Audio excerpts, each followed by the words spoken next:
Vérissure, le numéro 1 des alarmes en France. Rendez-vous sur vérissure.fr pour votre demande de devis gratuit. Vérissure présente. Sud Radio, parlons vrai chez Bourdin, 9h-10h, Jean-Jacques Bourdin. Nous sommes jeudi politique.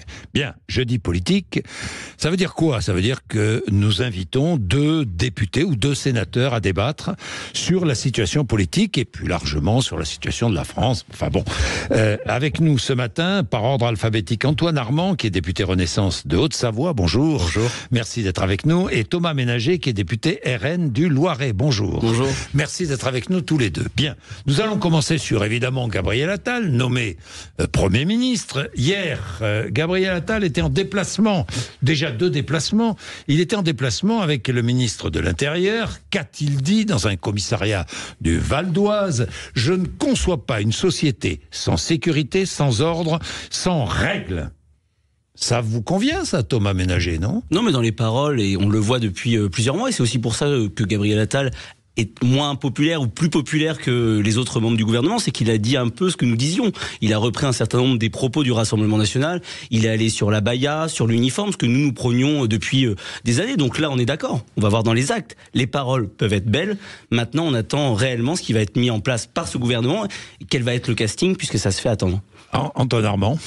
Écoutez, on n'a pas attendu les bons conseils du Rassemblement national pour agir pour la sécurité des Français. Je vous donne un seul exemple. Enfin, les chiffres sont pas terribles pour la délinquance. Je vous donne un seul 2023. exemple très concret. Oui. L'année dernière, 2023, 1000 policiers gendarmes de plus sur le terrain. 1000. Cette année 2024, la même quantité de personnes prévues. Parce que c'est ce qu'ils nous disent, les gens. Ils nous disent, on veut de la sécurité. Et Gabriel Attal, il a prononcé un autre mot, moi, qui m'intéresse aussi beaucoup, c'est la tranquillité.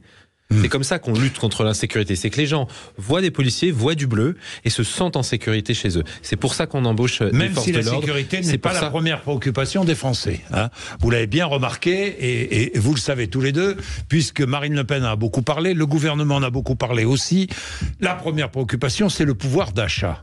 Hein, c'est le pouvoir d'achat. Et je lisais ce matin un article très intéressant dans Les Échos, je crois, sur les classes moyennes, les fameuses classes moyennes, qui travaillent, parfois durs, qui gagnent leur vie, pas si mal que ça pour certains, mais qui, tous les mois, ont l'impression d'avoir de moins en moins d'argent. Alors, c'est l'un des chantiers majeurs qui attend Gabriel Attal, Antoine Armand. Oui, et en venant, j'écoutais vos auditeurs dans le temps de questions-réponses. J'étais très sensible à ce qui était dit sur le pouvoir d'achat et sur les classes moyennes. Gabriel Attal, il a parlé des classes moyennes dans son allocution de passation de pouvoir. Moi, ce que me disent les gens, c'est un peu ce que vous décrivez. Il y a un sentiment que eux, ils font la part du boulot. Eux, ils bossent. Ils se lèvent le matin, ils bossent. Et que dans le reste de la société, que ce soit des gens qui touchent des aides ou que ce soit le gouvernement qui va pas assez vite et pas assez fort, les autres, ceux qui sont censés assurer le logement, la santé, les services publics, ça va pas assez vite, ça va pas assez fort. Et je pense que nous, responsables politiques, il faut qu'on l'entende très simplement et très nettement. Oui, mais j'ai l'impression que le parisianisme, entre autres, pas que ça, mais que les responsables politiques ne l'entendent pas. Moi, vous avez cette impression-là? Non, mais c'est un super exemple sur ce qu'est Gabriel Attal, les classes moyennes. Gabriel Attal, il était à Bercy, il était au compte public. Il a annoncé en mai 2023, puisqu'on est dans une capacité de retrouver toutes les informations, toutes les déclarations, une baisse d'impôts de 2 milliards pour les classes moyennes. Et au final, 2 mois après, il est revenu sur cette décision. Il n'y a pas eu de baisse sur les classes moyennes. Donc c'est bien. C'est-à-dire que la communication est bonne, les annonces sont bonnes, les prises de parole sont bonnes. On peut les approuver. Mais il a bien prouvé, déjà quand il était aux responsabilités, parce qu'on nous fait le coup du renouveau encore, d'un nouveau monde. On fait toujours le même coup de la communication. Mais dans les faits, quand il a été aux responsabilités, il est aux responsabilités depuis un petit moment, il n'a pas tenu ses engagements. Et il part et il saute de ministère en ministère en faisant des belles annonces, mais sans aller au bout. Cette annonce, en mai 2023, les auditeurs de Sud Radio peuvent retrouver, et elle n'a pas été traduite dans les faits, et les classes moyennes qui sont des vaches à lait continuent à être des vaches à lait dans notre pays. C'est pas exact. D'abord, l'engagement qui a été pris, il a été pris pour baisser les impôts des classes moyennes d'ici la fin du quinquennat. C'est pas à vous que je vais apprendre qu'il y a des questions de finances publiques. Là, c'est 2 mois après que Bruno Le Maire l'a annoncé. On est en janvier 2024. Il reste, vous m'accorderez, 3 ans pour faire cette baisse. Et moi, je souhaite qu'il y ait cette baisse. Par ailleurs, dans le budget 2024, on a gelé le barème d'impôt sur le revenu, ce qui a permis aux ménages de payer moins d'impôts sur le revenu. Donc on agit pour les classes moyennes. Mais au fond, une des choses qui marque le plus les gens, c'est leur fiche de paye. Vous recevez votre fiche de paye chez vous. Et qu'est-ce que vous voyez? Vous voyez une différence entre le brut, ce qu'a payé l'employeur pour vous, et le net, ce que vous recevez. Et au milieu, il y a des cotisations. Elles sont très importantes, ces cotisations. Elles permettent de vous payer la santé, l'assurance maladie, etc. Mais de fait, ce sont les plus importantes en Europe et dans le monde. Et donc, si on veut redonner du pouvoir d'achat, il va aussi falloir qu'on finance notre modèle social. On a fait cette réforme des retraites, on s'est fait taper dessus par tout le monde en nous disant c'est impopulaire, mais c'est nécessaire pour financer notre modèle social. C'est ça qui nous permettra de baisser nos cotisations, c'est ça qui permettra d'augmenter les salaires. Vous avez raison, il y a le salaire brut, le salaire net, vous avez raison, et il y a tout le reste. Et tout le reste, je pense, tiens, l'électricité qui va augmenter de 10% en février. C'est une taxe qui fait que l'électricité va augmenter de 10%. Bourdin. C'est les mutuelles qui vont augmenter de combien ? 7-8%. Jean-Jacques vous comprenez ce que je veux dire ? C'est que on travaille, on gagne de l'argent. Souvent, il y a eu des augmentations de salaire. Mais c'est vrai, il y a eu des augmentations de salaire. Seulement, au bout du bout, on voit rien venir. Et Jean-Jacques Bourdin, on voit pas sa situation s'améliorer. Sur l'électricité, je vous écoutais tout à l'heure. Moi, j'étais le rapporteur d'une commission d'enquête sur le nucléaire. J'ai vu toutes les erreurs qu'on a commises, tous les uns et les autres, qui étaient responsabilités pendant 30 ans. Maintenant, on le relance. Maintenant, on réforme le marché européen. Très bien, c'est nécessaire. On y va. Et est-ce que ça va assez vite ? Je suis d'accord. Ça, là-dessus, il y a pas le début d'un sujet. Moi, je fais partie des gens qui pensent qu'il faut qu'on continue de baisser les impôts en France. D'accord ? On l'a fait pendant 6 ans. Chaque année, il y a quelqu'un qui est venu nous dire vous pouvez pas continuer à baisser les impôts, les finances publiques, les Français, 3 000 milliards de dettes. Alors, on va vous répondre. Donc, il faut trouver exactement. C'est ce qu'on nous répond. Donc, il faut trouver l'équilibre. Moi, ce que je vois, c'est que quand on baisse les impôts, que ce soit celles des entreprises ou des ménages, les entreprises, elles embauchent et les ménages, ils consomment. Donc, moi, je suis pour qu'on continue à baisser les impôts, mais pour pouvoir continuer à baisser les impôts, il va falloir faire des économies. On n'a pas les mêmes chiffres. Enfin, le record de prélèvements obligatoires, on est les pires pays de l'OCDE. Et on prend un autre exemple pour les classes moyennes, la taxe foncière. C'est-à-dire, c'est des gens qui ont réussi, qui bossent, qui arrivent à avoir un patrimoine. Vous avez refusé quand nous avons proposé d'augmenter, bien entendu, un tout petit peu sur l'inflation, mais de bloquer la hausse des bases pour éviter cette hausse. Les classes moyennes, ceux qui sont saignés, ceux qui arrivent à avoir un petit patrimoine, ils se sont pris l'année dernière. En fait, excusez-moi, il n'y a pas une hausse de taxe foncière. Mais vous savez comment augmente la taxe foncière quand même. Non, vous n'avez pas, mis ça sur le dos des élus locaux. Vous savez très bien que c'est la base. Les taux n'ont pas augmenté dans la plupart des villes. La taxe foncière, c'est la main des élus locaux. Donc vous savez très bien qu'il y a deux parties. Il y a une augmentation fédérale et une augmentation des taux. Moi, j'ai sur mon territoire dans le Loiret, il y a énormément de collectivités qui n'ont pas augmenté la taxe foncière. Non, ils n'ont pas augmenté le taux. Mais attendez, chacun prend ses responsabilités à un moment. Il faut quand même dire la vérité. Puis la taxe foncière, pardon. Non, mais c'est un mensonge incroyable, monsieur. Je suis désolé. Ça ne concerne que les propriétaires. Alors, oui, mais c'est les classes moyennes. C'est les classes moyennes qui sont propriétaires. Je suis d'accord. Faut pas les oublier. Mais c'est pas le poids le plus important pour celui qui bosse. La taxe foncière, c'est pas le poids le plus important. Non, mais il y a tout le reste. Il y a l'essence, il y a l'électricité, il y a les mutuelles, vous l'avez dit aussi. Il y a tout le reste, oui, il y a tout le reste. Bien, alors, il a du pain sur la planche, Gabriel Attal. Il est jeune. C'est un atout ou pas d'être jeune en politique, Thomas Ménager, et d'être aux commandes quand on est jeune? Vous n'allez pas me dire non avec Jordan Bardella. Non, mais moi je crois pas au jeunisme. C'est-à-dire qu'après vous pouvez être jeune et avoir des vieilles idées. Vous pouvez être jeune et compétent. Que Bardella ferait un bon Premier ministre. Je le considère, mais pas parce qu'il est jeune seulement. C'est bien d'être jeune parce que c'est une qualité. Oui. Ça peut être utile pour avoir du dynamisme, pour avoir l'agnac, la volonté de faire des choses. Mais si vous avez des mauvaises idées, ce que je veux dire, moi, voilà, ça ne suffit pas. Ça ne suffit pas. Ce qui est certain aujourd'hui, c'est qu'on attend qu'il y ait un changement de cap. La vraie question, elle est là. C'est pas le profil. Ça fait 2 jours qu'on parle uniquement du profil, de la vie privée, de son histoire, voilà. Mais la question, c'est pas ça. Qui parle de la vie privée? Mais pas vous, pas moi, pas vous, et pas moi non plus. Jamais j'en parlerai. Et vous avez bien raison. Et vous avez bien raison. Mais ce qu'on veut, c'est de savoir quelle sera sa politique. Donc, on va attendre le gouvernement. On va attendre de savoir s'il y a un changement de cap. Et c'est Édouard Philippe qui le dit très bien. Vous voyez, je vais citer Édouard Philippe, qui lui était favorable au maintien d'Elisabeth Borne, parce qu'il dit une chose qui est très vraie, c'est que s'il y a un changement de Premier ministre, mais qu'il n'y a pas de changement de cap, ou qu'il n'y a pas de changement de majorité et de retour aux urnes, ça n'apporte rien. À quoi la question, c'est pas le casting, c'est le scénario. Qu'est-ce que les gens apprécient chez Gabriel Attal, ministre des Comptes Publics, puis Gabriel Attal, ministre de l'Éducation? À mon avis, c'est 2 choses. L'autorité et le pragmatisme. L'autorité, c'est, après des mois de tergiversation, arriver à l'éducation nationale. Ça veut dire qu'Elisabeth Borne manquait d'autorité. Stop. C'est ce que vous dites. Et qu'est-ce qu'ils apprécient? C'est le pragmatisme. Le niveau des élèves s'écroule au collège. On va faire des groupes de niveau pour s'assurer que les enfants, ils apprennent correctement à lire, écrire, compter. Dans la société, c'est assez utile. Et le brevet des collèges va devenir un examen qualifiant. C'est ça dont on a besoin. Et on affronte quelle échéance en juin 2024? Les européennes. Il faut qu'on ait un discours très clair, autorité pragmatiste sur les européennes. Ça veut dire quoi? Ça veut dire qu'une Europe technocratique, technocratique qui met des règles complexes, qui empêche les Français et la France de travailler et de construire une industrie, c'est pas ce qui nous intéresse. Ce qui nous intéresse, c'est une Europe industrielle qui protège, où on met une taxe carbone aux frontières pour éviter le dumping chinois, où on se protège de l'aéré américain, etc., où on construit une Europe de la santé comme on l'a fait pendant les vaccins, une Europe forte qui nous aide, nous, la France, à exister dans le monde. Autorité, pragmatisme. Bien, il est 9h43. À tout de suite, dans 2 minutes, la suite de ce débat. Vérissure, le numéro 1 des alarmes en France. Rendez-vous sur vérissure.fr pour votre demande de devis gratuit. Vérissure présente. Sud Radio, parlons vrai chez Bourdin, 9h-10h, Jean-Jacques Bourdin. Il est 9h47, Antoine Armand, nous parlions, je dis tout, pendant la pub, nous parlions du futur gouvernement. Antoine Armand a des infos, mais il ne veut pas nous les donner. C'est vrai, Antoine Armand, hein, vous avez des infos. Non, vous savez, en politique, ceux qui parlent ne savent rien et ceux qui savent ne parlent pas. Ah oui, ça c'est assez vrai. C'est assez vrai. Mais surtout en cette période. Hein, oui, mais Bruno Le Maire a sauvé son ministère. Écoutez, on le verra quand le gouvernement sera nommé. Mais ce qui est sûr, quand on parlait à l'instant d'inflation. Et on parlait des mesures qu'on prend en France et on débat, on n'est pas. Je pense que là où on peut être d'accord, c'est qu'il y a quand même une situation géopolitique qui fait qu'il y a une pression sur les prix dans à peu près tous les domaines. Une situation géopolitique, les carburants. Bon, ce qui fait que avoir de la stabilité macroéconomique dans le pays, il me semble que c'est pas important. La dernière des vertus. Et vu justement la situation géopolitique, il va falloir trouver un ministre ou une ministre des Affaires étrangères, quoi. Bah, écoutez, je m'inquiète pas. D'abord, vous avez vu que je ne sais pas moi.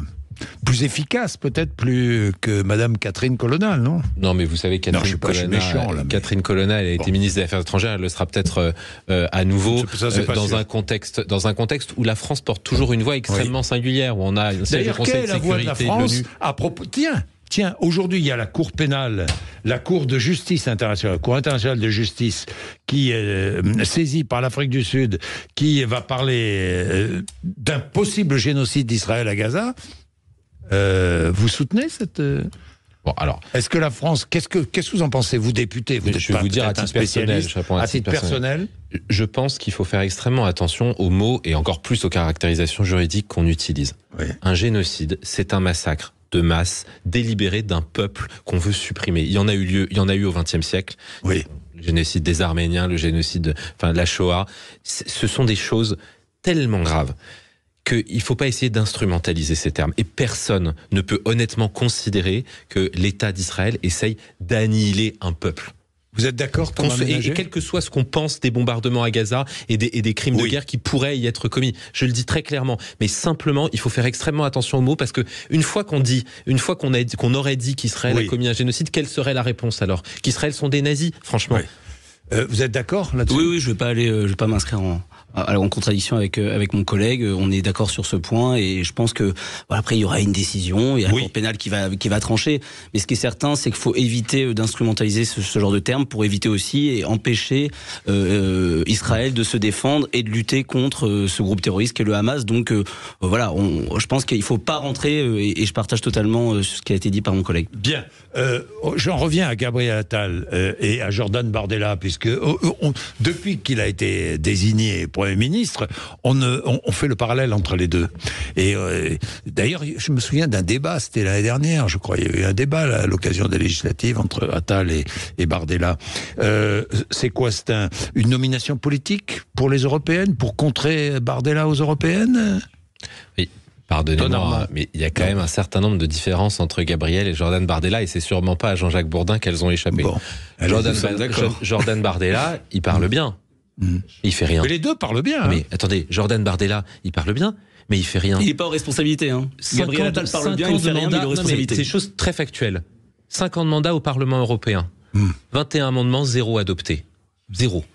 Donc, si vous voulez, à un moment, vous avez d'un côté un absentéiste chronique au Parlement européen qui n'a pas été capable de faire bouger les lignes d'un iota, et de l'autre, le plus jeune Premier ministre de la Ve République, qui a été ministre des Comptes publics, qui a fait un plan contre la fraude sociale, un plan contre la fraude fiscale, et qui, au ministère de l'Éducation nationale, a enclenché une réforme profonde de notre système éducatif sur les niveaux, sur le redoublement, sur la laïcité. Quel résultat sur la fraude sociale? Pardon, mais les cartes vitales biométriques, elles sont où? Quand on compare, mais nous, on prend des actes, monsieur, après, ça prend du temps à être appliqué, ça s'appelle la réalité politique, mais on prend des actes. Et donc oui, on peut observer les populistes aux slogans efficaces, mais c'est pas la même chose que l'action publique.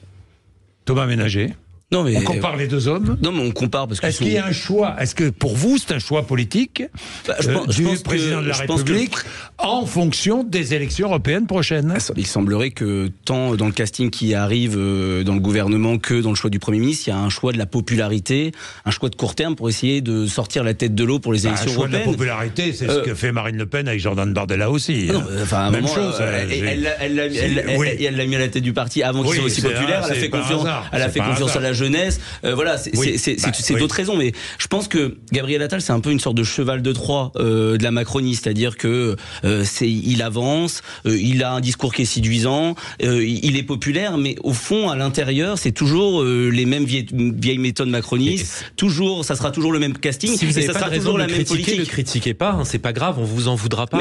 Pour une fois, d'avoir une vision objective d'un Premier ministre qui arrive, je suis en capacité, quand il a été au gouvernement depuis le début d'Emmanuel Macron, il est là depuis des années, les Français ne voient pas leur quotidien s'améliorer. Quand il est au compte public, la dette a continué d'augmenter, les prélèvements obligatoires aussi, les classes moyennes n'ont pas vu de baisse d'impôts. Vous étiez pour? Comment? L'interdiction de la Baïa, vous étiez pour. Et on l'a salué. Le dernier mot pour le redoublement aux professeurs, vous êtes pour? Mais c'est notre programme, donc oui. Mais c'est pas notre programme. Écoutez, vous avez pas nous expliquer votre programme. C'est un MGS qui parle comme le Rassemblement National, donc tant mieux. Non, c'était aussi un programme LR, c'était aussi, il n'y a pas que vous, hein, qui. Non, mais c'est pour ça qu'on va pas aller contre. On va pas aller contre tout ce qui va dans le bon sens. Depuis le début, le Rassemblement National a toujours été dans une position constructive. Donc on a été les premiers à dire ça va dans le bon sens. Mais à un moment, il y a eu quelques effets d'annonce et il lâche quand même son ministère au bout de 6 mois. Et je peux vous le dire, moi j'ai eu des professeurs qui ont aussi été très déçus. Donc on va voir ce qu'il en est. Il a dit qu'il a emmené le sujet de l'éducation nationale à Matignon. Mais faire ces sauts plus de ministère en ministère, c'est aussi pas forcément à la hauteur d'un dirigeant politique qui doit mener le combat et doit mener les réformes. Je voudrais un petit commentaire sur ce que dit Jean-Luc Mélenchon. La fonction de Premier ministre a disparu. Le monarque présidentiel gouverne seul avec sa cour. Malheur au peuple dont les princes sont des enfants. Bon, c'est toujours avec une certaine emphase. C'est du Mélenchon. Mais écoutez, Jean-Luc Mélenchon, mais Thomas Ménager parlait tout à l'heure de jeunisme. Il ne faut pas attaquer quelqu'un parce qu'il est jeune. Il ne faudrait pas non plus attaquer quelqu'un parce qu'il est un peu âgé. Je comprends qu'il y a peut-être un peu de frustration chez Jean-Luc Mélenchon. Rendez-vous compte, je crois qu'il a un peu plus de 70 ans. Et ça fait tous les ans, depuis 30 ans, qu'il demande d'être Premier ministre. Et là, il voit Gabriel Attal, 34 ans, devenir Premier ministre, populaire, avec des actions efficaces. Donc je crois qu'il continue à faire ce qu'il sait faire de mieux, perdre les pédales et insulter les gens. Ce qui est certain, c'est que oui, je pense que Gabriel Attal n'arrivera pas à tenir face à Emmanuel Macron. Même les Français, il y a un sondage qui indiquait que les Français étaient 2/3 à considérer qu'il n'arriverait pas à tenir tête Emmanuel Macron. Parce que le sujet pour les Français, c'est de se dire, est-ce qu'il va être dans la continuité? Attendez, ils attendent autre chose qu'Emmanuel Macron, les Français, vous aujourd'hui. Vous n'allez quand même pas faire mine d'être surpris qu'Emmanuel Macron ait nommé un macroniste à Matignon. Enfin, je veux dire, le président de la République, dans la 5e République... Est-ce que c'est un collaborateur? La vraie question, c'est est-ce que ça sera un collaborateur? Écoutez, bien sûr que non. Je pense que c'est un peu le choix qui a été fait aussi. Qui nomme un Premier ministre. Et vous nous dites, c'est incroyable, ils sont d'accord. Collaborateur, c'est Sarkozy-Fillon. Vous nous dites, c'est incroyable, le Premier ministre et le président de la République sont d'accord. Mais enfin, pardon. Mais ils attendent juste que Gabriel Attal défend les Français plutôt que la politique d'Emmanuel Macron qui est pas la bonne. Dernière question concrète, est-ce qu'il faut qu'il demande la confiance du Parlement? Écoutez, Elisabeth Borne ne l'avait pas fait parce qu'elle n'avait pas de majorité. Est-ce que Gabriel Attal doit le faire? Demander la confiance du Parlement, a priori, on est tous pour. Maintenant, il faut regarder la situation telle qu'elle est. La situation telle qu'elle est, c'est des oppositions d'extrême droite comme d'extrême gauche qui disent, quoi qu'il se passe, on sera opposé. Donc si vous voulez se présenter devant des personnes qui, de toute mauvaise foi, comme pour le budget d'ailleurs, refusent d'examiner le début de quelque chose et disent on est contre tout, ça n'a pas beaucoup de sens. Pourquoi ces gens-là n'ont-ils pas fait des propositions? Alors, ils auraient pu dire voilà à quelles conditions on aimerait participer. Personne s'il n'y a pas de demande de confiance de la part du Premier ministre, motion de censure que déposera LFI, vous la voteriez? Non, nous avons toujours été clairs. On n'a pas voté celle contre Elisabeth Borne quand elle est arrivée parce qu'on n'a pas à censurer un gouvernement qui n'a pas commencé son action. C'est-à-dire que bien entendu, on est en opposition à ce gouvernement. Nous sommes dans l'opposition. On est dans une opposition, contrairement à ce que dit Monsieur Armand, qui est constructive, qui propose, qui vote un certain nombre de textes. On a voté ensemble sur un certain nombre de textes. La LOPMI, la LPJ, la loi de programmation de la justice, les moyens du ministère de l'Intérieur, sur la loi immigration, quand bien même c'était insuffisant. Donc vous pouvez pas nous faire un procès de jouer la politique du pire. Et donc non, nous ne voterons pas cette censure. Nous attendrons de voir si dans les actes il y a des évolutions, parce que on souhaite pas la catastrophe pour notre pays. On attend de voir. On a peu d'espoir, mais on espère que ça pourra aller que vers du mieux. Messieurs, merci d'être venus. C'était passionnant, très intéressant. Tout de suite, Sud Radio Média, Valérie Expert et Gilles Gansman reçoivent le chef Norbert Tarrer. Sud Radio, parlons vrai chez Bourdin, 9h-10h, Jean-Jacques Bourdin. Avec Vérissure, le numéro 1 des alarmes en France. Rendez-vous sur vérissure.fr pour votre demande de devis gratuit.